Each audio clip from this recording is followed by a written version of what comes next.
Hola, ¿qué tal? ¿Cómo están estudiantes de biología celular y los que también están asistiendo vía online o presencial a las tutorías de biología celular?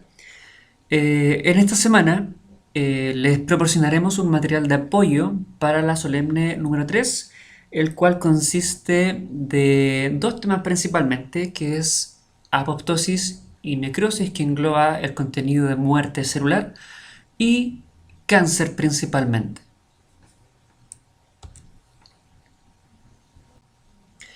Bien, vamos a comenzar con apoptosis, con muerte celular. ¿Ya? Tenemos que entender que la apoptosis es una muerte celular programada. ¿Ya? Y para ello existen características generales, como por ejemplo, existe encogimiento celular, es decir, que la célula, cuando entra en este proceso, disminuye de tamaño hasta desaparecer, hasta ser degradada, consumida por macrófagos, por ejemplo. Se preserva la estructura de las membranas, que más adelante vamos a conocer de qué forma se realiza, principalmente por la formación de cuerpos apoptóticos. Requiere de ATP. Esto es súper importante porque es un proceso que necesita energía para poder realizar.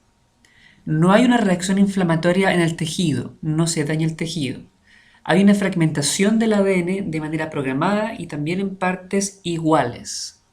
Y el citoplasma se retiene, como ya lo había mencionado, en cuerpos apoptóticos.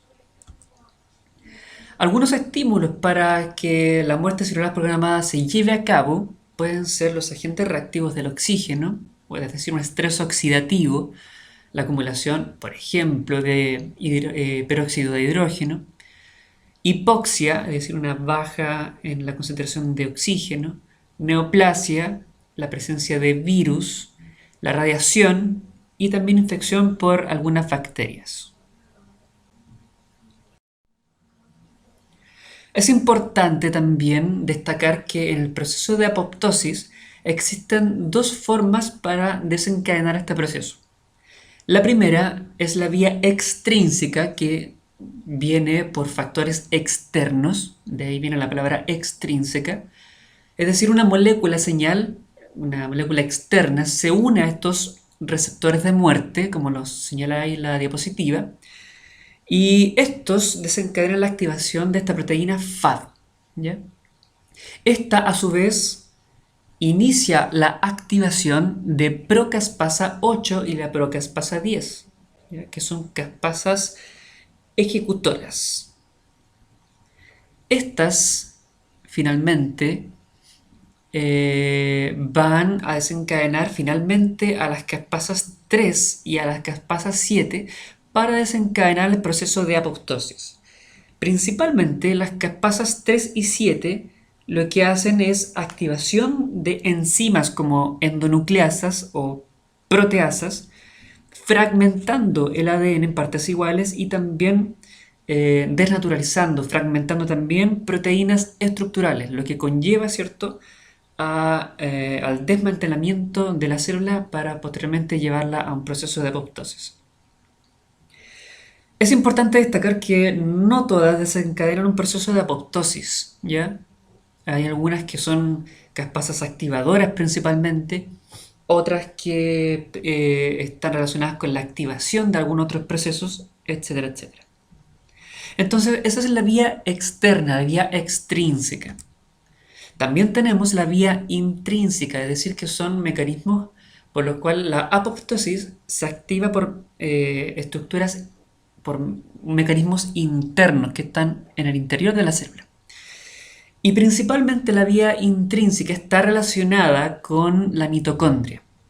Ahora, ¿cuáles son principalmente las causas de esta vía extrínseca? La activación puede ser daño en el ADN, un estrés metabólico, hipoxia también, entre otras causas. ¿Cómo se genera la activación dada estas causas?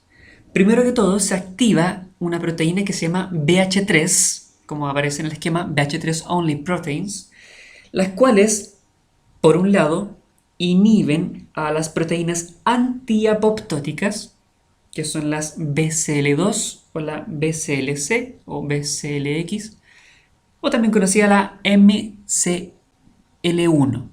Estas proteínas, como bien dije, son antiapoptóticas. ¿Qué quiere decir esto? De que no permiten que ocurra la apoptosis. Entonces, al inhibirlas, permiten, por lo tanto, la apoptosis. Finalmente, cuando se inhiben estas proteínas antiapoptóticas, se activan otras, que son las VACs y las VAC, que promueven la salida del citocromo C. La salida del citocromo C, que está en el interior de la mitocondria, se une con un complejo proteico que se llama APAF, ¿ya? Formando este apoptosoma. La formación de este apoptosoma es muy importante porque este principalmente es el que activa a la procaspasa 9, la que finalmente va a activar a la procaspasa 3 y 7. Y como ya había mencionado, la caspasa 3 y 7 son las que activan a las enzimas endonucleasas y proteasas para fragmentar el ADN, desmantelar la célula de sus proteínas y eliminarla completamente posterior a la fagocitosis por macrófagos. Por otro lado, tenemos otro mecanismo de muerte celular que es la necrosis, que es distinto a la apoptosis porque es un mecanismo que, dando diferencias, no necesita ATP, es un proceso que proviene de factores externos, es un conjunto de alteraciones morfológicas que suceden después de la muerte celular. ¿Ya? ¿Cuáles son las causas? Pueden ser, por ejemplo, una agresión masiva, golpes, toxinas, como por ejemplo la picadura de la araña de la viuda negra, anoxia, es decir, también una disminución en la concentración de oxígeno y una caída en el ATP. Esto quiere decir de que no hay energía disponible para el funcionamiento normal de una célula. ¿Qué consecuencias puede traer? Bueno, como se puede observar en la imagen, un aumento en el volumen celular, un aumento también en los organelos como el retículo endoplasmático y también en la mitocondria, y finalmente ruptura de la membrana plasmática, desnaturalización de las proteínas y la fragmentación irregular del ADN. ¿Ya? Como aquí no hay caspasas funcionando, interactuando en este proceso, la fragmentación del ADN no se realiza de manera con una fragmentación igual, sino que aquí se fragmenta en partes desiguales. Y otra de las diferencias marcadas de este proceso es que hay una respuesta inflamatoria, proceso que no ocurre en la apoptosis.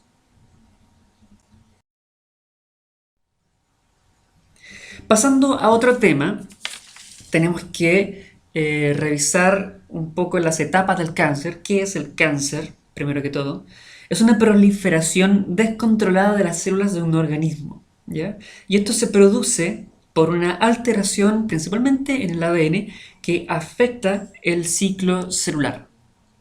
Entonces tenemos un conjunto de células normales, una hiperproliferación, un adenoma y finalmente se produce este carcinoma. Podemos encontrar dos tipos de tumores, de estas conglomeraciones celulares, las cuales pueden ser un tumor benigno, el cual no es canceroso, son encapsulados, son localizados y no invasivos, son de crecimiento lento y presentan una morfología similar a la célula original. Mientras que el tumor maligno, que es más peligroso para el individuo, es canceroso, invade tejidos adyacentes, tiene un perímetro poco definido, puede ser de crecimiento lento o rápido y tiene una morfología distinta a la célula original, tiene una diferenciación distinta. Y esto puede conllevar a que se presente una metástasis, que es decir, que es cuando el cáncer avanza a un nivel muy avanzado y coloniza ciertos diferentes órganos conllevando finalmente al descontrol, ¿cierto?, de esta enfermedad. Es importante también mencionar que hay ciertos componentes importantes para que se forme el cáncer. Uno de ellos es el factor genético, en donde un 15% de este son heredables. Y también hay que considerar un factor ambiental, como por ejemplo las sustancias químicas como el alquitrán, el tabaco, el alcohol, el arsénico, etc. Mencionar también de que el tabaco, principalmente el cigarrillo, hay componentes carcinogénicos y en donde precisamente está presente el arsénico. También pueden ser condiciones infecciosas como algunos virus, bacterias, parásitos.